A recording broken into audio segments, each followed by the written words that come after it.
और विश्वामित्र जी ने कहा कि आपने मेरा यज्ञ तो संपन्न कर दिया।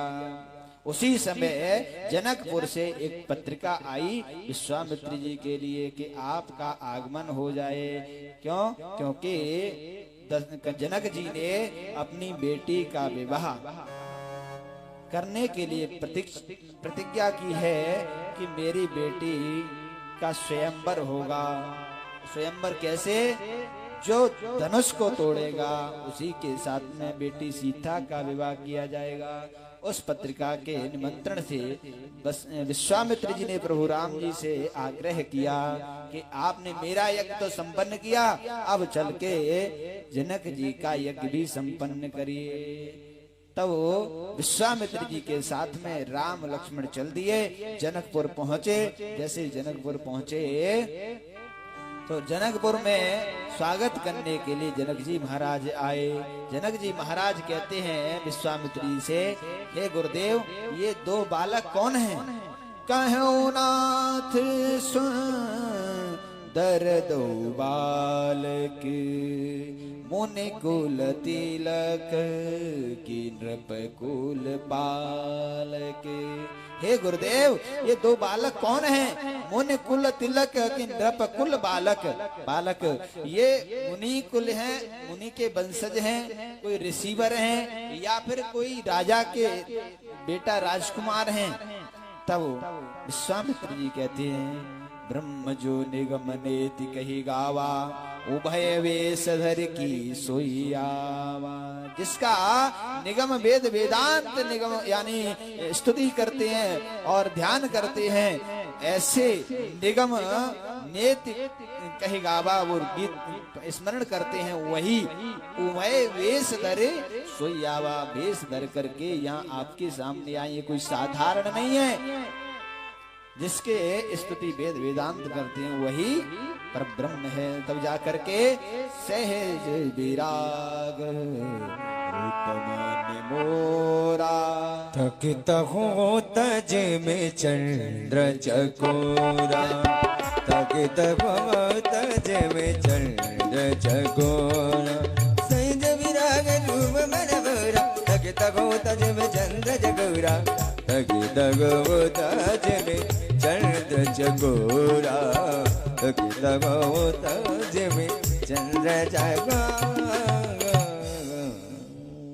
तब जनक जी कहते हैं, मुझे न जाने ऐसा क्यों हो रहा है, इन बालकों को देख करके मैं अपने आप को ही भूला जा रहा हूँ। मेरे नयन इन्हें देखने के लिए बहुत तरस रहे हैं, ऐसा लग रहा है कि मैं इनको देखता ही रहूं, मेरा मन इनकी तरफ खिंच रहा है। तब वो विश्वामित्र जी कहते हैं, हे राजन, इनका रूप देखते ही सबका मन अपने आप ही आकर्षित हो जाता है।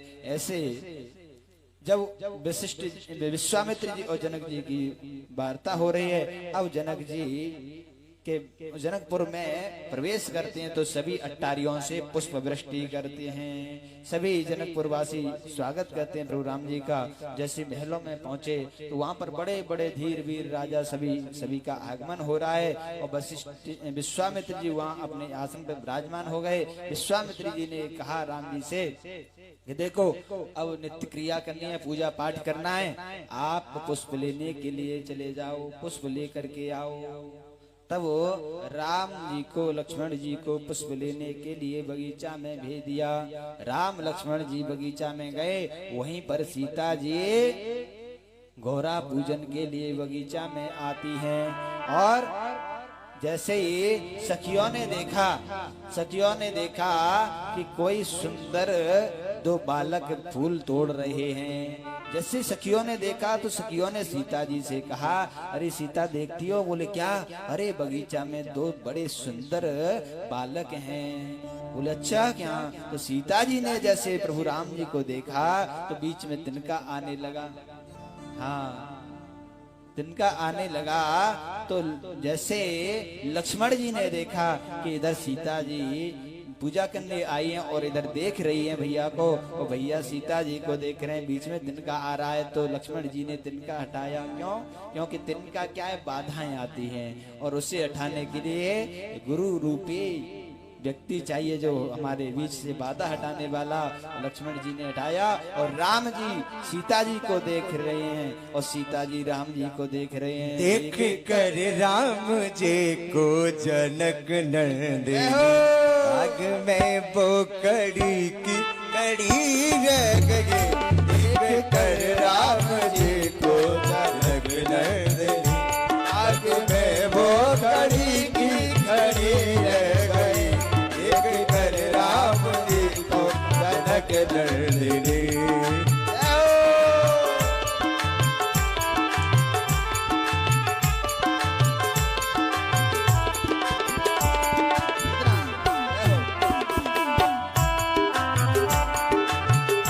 देख कर राम जी को जनक नंदिनी देख कर राम जी को जनक नंदिनी देख कर राम जी को जनक नंदिनी बाग में वो खड़ी की खड़ी रह गए। और राम देखे सिया और सिया राम को राम देखे सिया और सिया राम को चारों अखियां लड़ेंगे लड़ी रह गए। राम देखे सिया और सिया राम को चारों अखियां लड़ी की लड़ी रह गए। देख कर राम जी को जनक नंदिनी आंखों में वो गड़ी गए गड़ी रह गए। जैसे कैसा सुंदर दृश्य है यहाँ पर जो है कि राम जी सीता जी को देख रहे हैं, सीता जी राम जी को देखते रह गए। उसी समय है प्रभु राम जी से मिलन हुआ और जब बगीचा से फूल तोड़ करके गुरु जी के पास आते हैं तो गुरु जी को फूल देते हैं। और उसी समय गुरु जी ने कहा कि आप फूल तो ले आए फल नहीं लाए। तब राम जी ने कहा प्रभु हे गुरुदेव शिष्य का दायित्व है फूल देने का, फल तो गुरु देंगे, आप फल देंगे। तो उसी समय गुरु जी ने आशीर्वाद भी दे दिया। सुफल मनोरथ होगे तुम्हारे।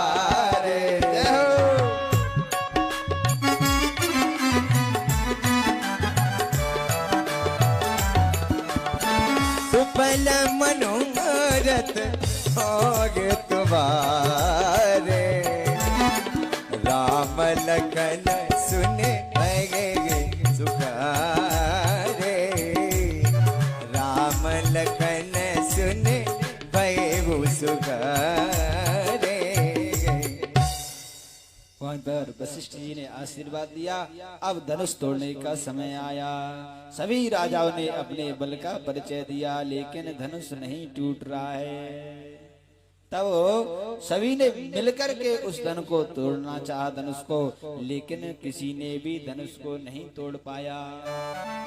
अब जनक जी को बड़ी चिंता होने लगी। क्यों? क्योंकि बड़े बड़े धीर वीर बड़े बड़े राजा उस सभा में आए लेकिन किसी ने भी धनुष को नहीं तोड़ पाया। जनक जी विचार करते हैं अरे मुझे नहीं पता था कि ये धनुष कोई तोड़ने वाला पैदा है ही नहीं। मुझे ऐसा नहीं पता था कि सूर्य वंश जो छत्री विहीन हो गई है पृथ्वी। अगर मैं ऐसा पता होता कि छत्री विहीन हो गई है पृथ्वी तो मैं ये प्रतिज्ञा नहीं करता कि इस धनुष को कोई तोड़े तो मेरी कन्या उसी के साथ विवाही जाएगी। ऐसा प्रण में नहीं करता। लेकिन अब मुझे पता चला है कि अब सूरवीरों से पृथ्वी विहीन हो गई है। जब इतना शब्द कहा तो उसी समय लक्ष्मण जी का शरीर लाल पड़ने लगा। लक्ष्मण जी विचार करते हैं अरे तुम क्षत्रिय विहीन पृथ्वी कहते हो, अभी तुमने क्षत्रियों का बल नहीं देखा। अरे तुम इस धनुष की तो बात करते हो क्या हो? इस धनुष को तो मैं एक मुट्ठी भर हाथ से तोड़ दूंगा। कैसे? तोरो छत्र का दंड यमी तब प्रताप बलना जो न करो प्रभु पद सपत कर्ण धरो धनुनाथ। तोरो छत्र का दंड जिमे जो प्रभु प्रताप बलनाथ। हे प्रभु, अगर आपकी आज्ञा हो तो इस धनुष की तो चलती क्या है, इस धनुष को कच्चे घड़े की तरह ले जाकर के पूरे, इसकी चलती क्या है, पूरे ब्रह्मांड को इस कच्चे घड़े की तरह तोड़ दूं, इस धनुष की तो चलती क्या है। तो प्रभु राम जी कहते, भैया ठहर ठहर, देखिए क्या कह रहे हैं, इस धनुष की तो चलती क्या है, पूरे ब्रह्मांड को एक कच्चे घड़े की तरह तोड़ दूं। इतना भयंकर जो है लक्ष्मण जी ने शब्द बोला, तब जनक जी थर थर कांपने लगे। बोले, अरे ऐसा भी वीर है जो पूरे ब्रह्मांड को तोड़ने की बात करता है। तब जाकर के राम जी ने लक्ष्मण जी को शांत किया। लक्ष्मण जी कहते, भैया नहीं, मेरा लाल, मेरा शरीर रक्त पड़ रहा है, मेरा शरीर खोल रहा है। राम जी कहते हैं, कोई बात नहीं है, सूर्य उदय होवे तो लाल पहले होवे, कोई बात ना हो सके, सूर्य उदय हेवे जा रहे हो, जासो शरीर लाल पड़ रहा है। अब लक्ष्मण जी को शांत किया। क्यों? क्योंकि गुरु जी की अभी आज्ञा प्राप्त नहीं हुई, गुरु आज्ञा के इंतजार में प्रभु राम जी खड़े हैं। तब विश्वामित्र जी के तरफ राम जी देख रहे हैं और विश्वामित्र जी शुभ घड़ी का इंतजार कर रहे हैं। कैसे? विश्वामित्र समय शुभ जाने, बोले अति स्नेह मई वाणी। जैसे शुभ समय आया, विश्वामित्र जी ने इशारा कर दिया कि अब शुभ समय आ चुका है। तई क्षण मध्य धनु राम धनु गुरु है प्रणाम मन मन कीना, गुरु है प्रणाम मन मन कीना, अति लाग में उठाए दीना, जय चन राम मात धन दोरा,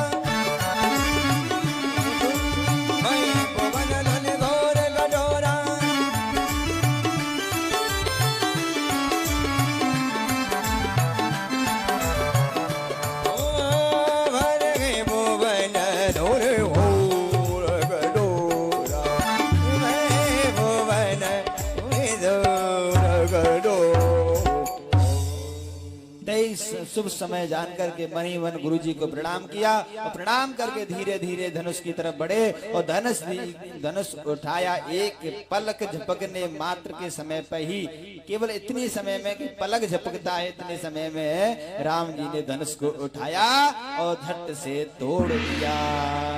बोले रामचंद्र भगवान की जय हो। उसी समय सीता जी को लेकर के सखियां राम जी की तरफ आने लगी और सखी माला लेकर के सीता जी आती हैं राम जी की ओर। राम जी खड़े हैं अपने स्थान पर।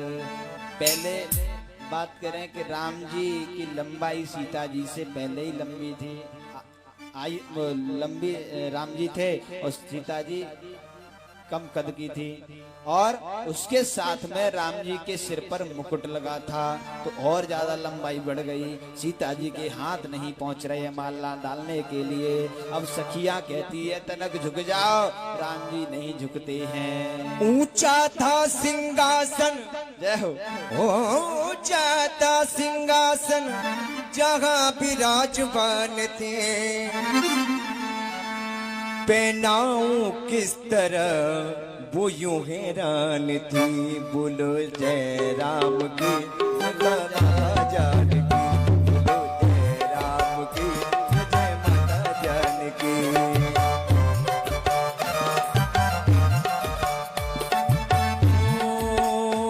इतने में ही जय माला लिए आई जानकी, पहनाऊं किस तरह वो यूं हैरान थी।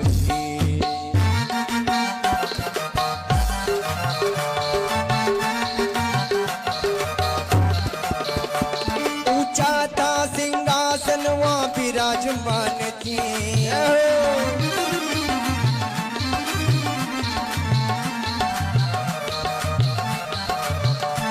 सब देवी देवता भी स्तुति कर रहे हैं।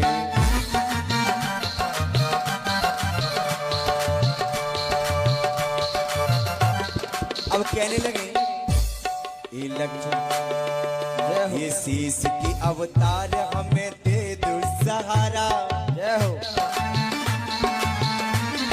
कुछ देर के लिए पृथ्वी को उठा ले,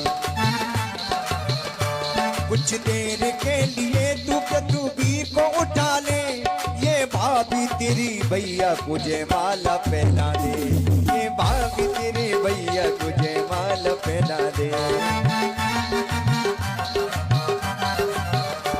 तो लक्ष्मण जी ने सोचा कि अगर पृथ्वी को उठा लो तो भैया राम और लक्ष्मण दोनों ही उठ जाएंगे, मैया भी उठ जाएंगे, तो सिंहासन भी ऊंचा होता जाएगा, तो माला पहनाने का सवाल ही नहीं है। तो आगे विचार किया क्या, कुछ देर में कुछ सोच के लक्ष्मण हुए फौरन वहां खड़े, भैया के चरणों में पूजा करके गिर पड़े, भैया के चरणों में पूजा के गिर पड़े। राम जी ने सोचा ये तो खड़ा ही नहीं हो रहा है, क्या करूं, ये खड़ा ही नहीं हो रहा है तो क्या करूं, अपने हाथों से पकड़ के उठाने लगे।